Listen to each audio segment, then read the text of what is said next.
WTO में America के एक प्रस्ताव का भारत विरोध कर सकता है। अमेरिका ने मोस्ट फेवर्ड नेशन की व्यवस्था को खत्म करने का प्रस्ताव दिया है। अमेरिका का तर्क है कि इस व्यवस्था की वजह से टैरिफ कटौती का सभी देशों को एक समान लाभ नहीं मिलता। अमेरिका ने इस व्यवस्था को मौजूदा समय में बेतुका बताया है।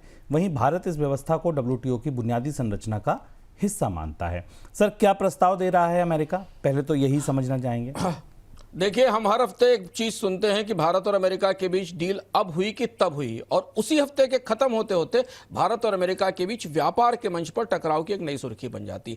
और सच्चाई यह है कि भारत और अमेरिका के व्यापार रिश्तों में बहुत गहरा अविश्वास पनप चुका है, और जो ट्रस्ट डेफिसिट है वो काफ़ी बढ़ा हुआ, और उसका नज़ारा है डब्ल्यूटीओ को अमेरिका नहीं मानता, लेकिन अमेरिका ने को ये पता है, डोनाल्ड ट्रंप को ये पता है कि दुनिया के बहुत सारे देश एमएफएन व्यवस्था को मांग रहे हैं या मानेंगे, और उसको नकारना मुश्किल है। तो क्यों ना उस व्यवस्था को ही खत्म कर दिया जाए। डोनाल्ड ट्रंप ने जो अपना प्रस्ताव दिया है उसमें कहा है कि जो गैट का अनुच्छेद 1 है उससे एमएफएन व्यवस्था को समाप्त किया जाए।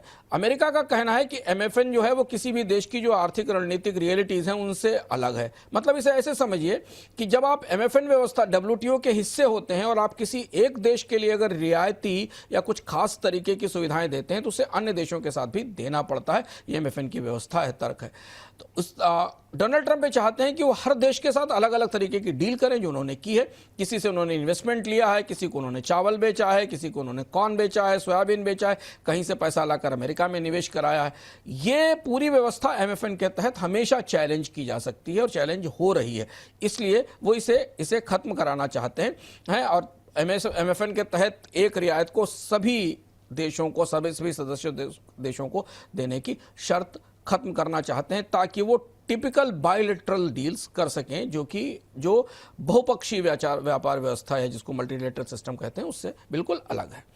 सर, भारत का क्या रुख है? एमएफएन भारत और विकासशील देशों के लिए क्यों महत्वपूर्ण है इतना? देखिए, चीन के साथ अमेरिका की एक मोटी डील हो गई, जापान के साथ हो गई, कोरिया के साथ हो गई, ईयू के साथ हो गई, और देशों के। भारत एक अकेला देश बचा है जिसके साथ डील नहीं हो रही है।